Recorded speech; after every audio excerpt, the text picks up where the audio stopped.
যুক্তরাজ্যের উদ্দেশ্যে ঢাকা ত্যাগ করেছেন বাংলাদেশ জামায়াতে ইসলামীর আমির ডাক্তার শফিকুর রহমান। সকালে বিমান বাংলাদেশ এয়ারলাইন্সের একটি ফ্লাইটে তিনি হজরত শাহজালাল আন্তর্জাতিক বিমানবন্দর থেকে লন্ডনের পথে রওনা হন।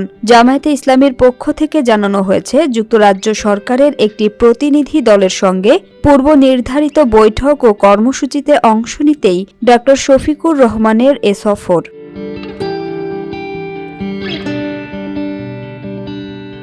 দলের সহকারী সেক্রেটারি জেনারেল ও মিডিয়া বিভাগের প্রধান এহসানুল মাহবুব জুবায়ের বলেন, ব্রিটিশ সরকারের সঙ্গে নির্ধারিত বৈঠকের কারণেই বুধবার সকালে লন্ডনের উদ্দেশ্যে যাত্রা করেছেন জামায়াত আমির। লন্ডনে কর্মসূচি শেষ করে ডাক্তার শফিকুর রহমান সৌদি আরবে গিয়ে পবিত্র ওমরাহ পালন করবেন বলেও জানানো হয়েছে। সবকিছু স্বাভাবিক থাকলে আগামী 21 ডিসেম্বর তার দেশে ফেরার কথা রয়েছে।